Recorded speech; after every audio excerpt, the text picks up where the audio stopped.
ഇനി സംസ്ഥാന തലത്തിൽ നോക്കിയാൽ ബി.ജെ.പിയുടെ കോർ കമ്മിറ്റി യോഗം ഇന്ന് ചേർന്നു. ബി.ജെ.പിയുടെ കോർ കമ്മിറ്റി എപ്പോഴും ചേരാറുണ്ട്. അതിനെന്താണ് പ്രത്യേകത എന്ന് ചോദിച്ചാൽ അതിനൊരു വലിയ പ്രത്യേകതയുണ്ട്. രാജീവ് ചന്ദ്രശേഖർ തലപ്പത്തെത്തിയ ശേഷമുള്ള ആദ്യത്തെ കോർ കമ്മിറ്റിയാണിത്. ഭാരവാഹി തെരഞ്ഞെടുപ്പ്, തദ്ദേശ സ്വയംഭരണ തെരഞ്ഞെടുപ്പ് ഇവ ചർച്ച ചെയ്യുന്നതിനാണ് ഇന്നത്തെ കോർ കമ്മിറ്റി.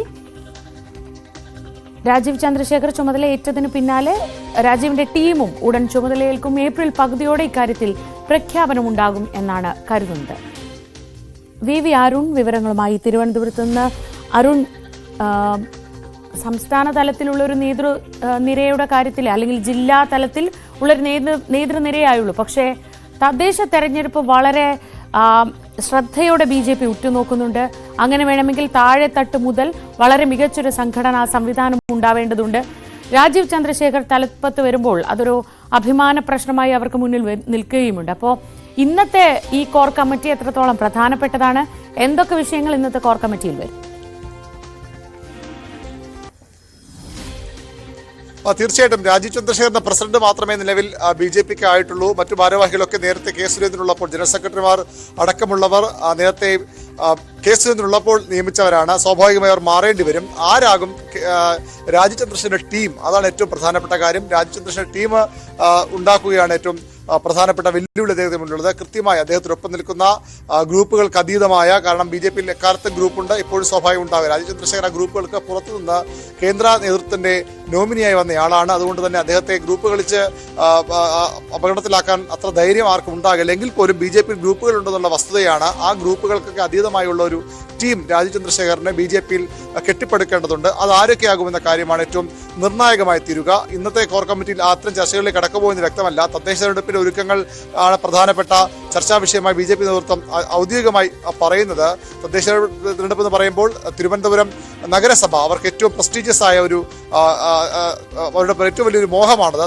നഗരസഭ പിടിച്ചാൽ ഒരുപക്ഷെ നിയമസഭയിലൊക്കെ ഒരു പ്രാതിനിധ്യം അപ്പുറത്തേക്കുള്ള ഗുണം അതുകൊണ്ടുണ്ടാകുമെന്ന് ബി.ജെ.പി വിശ്വസിക്കുന്നു. അതുകൊണ്ട് നഗരസഭ ഇത്തവണയെങ്കിലും പിടിച്ചെടുക്കണം. കഴിഞ്ഞ തവണയൊക്കെ അവർ ജയിക്കാൻ പോകുന്നു എന്ന തോന്നലുളവാക്കി പ്രതിപക്ഷമായ പാർട്ടിയാണ്, മുന്നണിയാണ്. ഇത്തവണ തിരുവനന്തപുരം നഗരസഭയുടെ പ്രധാനപ്പെട്ടത്. പാലക്കാട് ആടി ഉലയുന്ന നഗരസഭയാണ് ബി.ജെ.പിക്കുള്ളത്.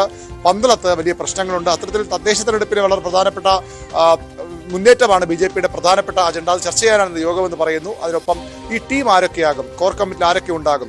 ഒരു ജനറൽ സെക്രട്ടറി, തിരുവനന്തപുരം കേന്ദ്രീകരിച്ച് പ്രവർത്തിക്കുന്ന മുഴുവൻ സമയം ജനറൽ സെക്രട്ടറി വേണം.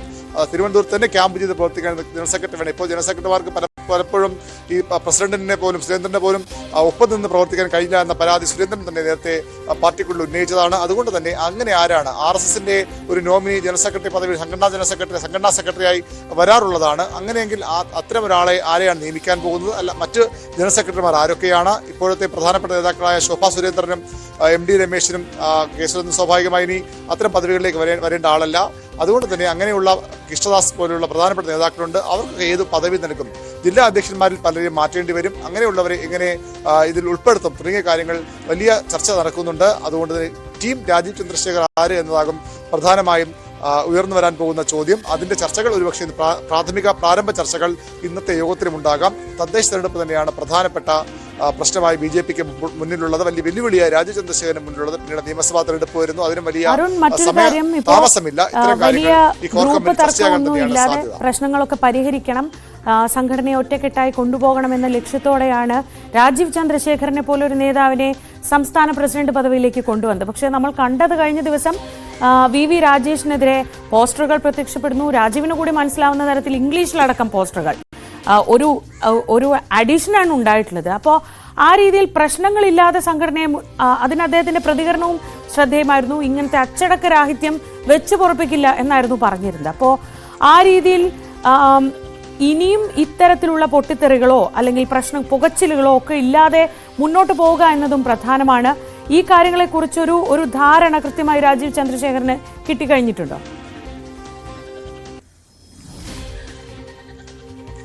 തീർച്ചയായിട്ടും അദ്ദേഹം ഈ ഗ്രൗണ്ട് പഠിച്ചു തന്നെയാണ് കളിക്കാൻ ഇറങ്ങിയിരിക്കുന്നതെന്ന് വ്യക്തമാണ്. കാരണം അദ്ദേഹം ഇവിടെ ബി.ജെ.പിയുടെ സ്ഥാനാർത്ഥിയായി തിരുവനന്തപുരം ലോക്സഭയിലേക്ക് മത്സരിച്ചയാളാണ്. അപ്പോൾ തന്നെ അദ്ദേഹത്തിന് ഇവിടുത്തെ സംഘടന എന്താണ്, ബി.ജെ.പിയുടെ കേരളത്തിലെ സംഘടനാ സംവിധാനം എന്താണ്, തിരുവനന്തപുരത്തെ സംഘടനാ സംവിധാനം എന്താണെന്ന് കൃത്യമായി ബോധ്യപ്പെട്ടയാളാണ്. വി രാജേഷ് അന്ന് തന്നെ ഈ വി രാജേഷ് ജില്ലാ പ്രസിഡന്റ് ആകുമ്പോൾ തന്നെ ഈ തെരഞ്ഞെടുപ്പ് സമയത്ത് പലപ്പോഴും രാജീവ് ചന്ദ്രശേഖറുമായി പലപ്പോഴും അഭിപ്രായ ഭിന്നത ഉണ്ടായിട്ടുണ്ട് എന്നുള്ളത് പലതവണ നമ്മൾ റിപ്പോർട്ട് ചെയ്ത കാര്യമാണ്. അപ്പോഴൊക്കെ രാജീവ് ചന്ദ്രശേഖർ ഉദ്ദേശിക്കും പോലെ ആയിരിക്കില്ല ഒരു പരമ്പരാഗതമായ രാജേഷ് നേതൃത്വത്തിൽ സംഘടനാ പ്രവർത്തനം മുന്നോട്ട് പോവുക. അതിൽ ചില തർക്കങ്ങൾ ഉണ്ടായിരുന്നു. അതുകൂടി ഉദ്ദേശിച്ചുകൊണ്ടാണ് രാജീവ് ചന്ദ്രശേഖറിന്റെ തോൽവിയുടെ ഉത്തരവാദിത്വം വി രാജേഷിനാണ്. അത് നടപടിയെടുക്കണം, പുറത്താക്കണം എന്ന ആവശ്യവുമായി അദ്ദേഹത്തിന്റെ സാമ്പത്തിക സ്രോതസ് വരെ അന്വേഷിക്കണം, അദ്ദേഹത്തിന്റെ സാമ്പത്തിക സ്ഥിതി വരെ അന്വേഷിക്കണം, സ്വത്ത് വരെ അന്വേഷണം എന്ന ആവശ്യവുമായി പോസ്റ്ററിൽ പ്രത്യക്ഷപ്പെട്ടത് കേവലം ഒരു പെട്ടെന്നാരുടെ പ്രകോപനമില്ലാതെ ഉണ്ടായ ഒന്നല്ല, കൃത്യമായി ആസൂത്രണം ചെയ്ത കാര്യം തന്നെയാണ്. ഒരുപക്ഷെ രാജേഷ് ഇനി ഘടകങ്ങളിലേക്ക് ജനറൽ സെക്രട്ടറി അടക്കമുള്ള പദവികളിലേക്ക് പരിഗണിക്കപ്പെടാൻ ഇടയുള്ള ഒരു പേര് കൂടിയായിരുന്നു. അത് വെട്ടുകാന്ന് ലക്ഷ്യം കൂടി ഉണ്ടായിരുന്നു. അതുകൊണ്ട് തന്നെ അതിൽ കൃത്യമായൊരു രാഷ്ട്രീയമുണ്ട്, ഉൾപാർട്ടി തർക്കങ്ങളുടെ ഭാഗം തന്നെയാണെന്നത് വ്യക്തമാണ്. അത് എങ്ങനെയാണ് ഇനി BJP അഡ്രസ്സ് ചെയ്യാൻ പോകുന്നത്, രാജേഷിനെ എങ്ങനെയാണ് ഉൾക്കൊള്ളാൻ പോകുന്ന കാര്യമൊക്കെയാണ് അറിയേണ്ടത്. വലിയ പ്രശ്നങ്ങൾ, വിഭാഗീയതകൾ BJP ഉണ്ട് എന്നുള്ളത് വസ്തുത തന്നെയാണ്. അത് എങ്ങനെ മറികടന്ന് ഒറ്റക്കെട്ടായി മുന്നോട്ട് കൊണ്ടുപോകണം എന്ന് തന്നെയാണ് രാജീവ് ചന്ദ്രശേഖർ നേരത്തെ പറഞ്ഞത്. അതെങ്ങനെയാകും അദ്ദേഹത്തിന് കഴിയുക, എത്രത്തോളം എളുപ്പമാണത്, എത്രത്തോളം വെല്ലുവിളി ജോലിയാണെന്ന കാര്യത്തിലൊക്കെ വരും ദിവസങ്ങളിൽ അത് കേരള രാഷ്ട്രീയം കാണാൻ പോകുന്നതാണ്. BJP രാഷ്ട്രീയം മറുപടി പറയേണ്ടതുമാണ്. ശരി അരുൺ, ഞാൻ അരുണിലേക്ക് മറ്റൊരു വാർത്തയുടെ വിവരങ്ങൾക്കായി തിരിച്ചെത്താം.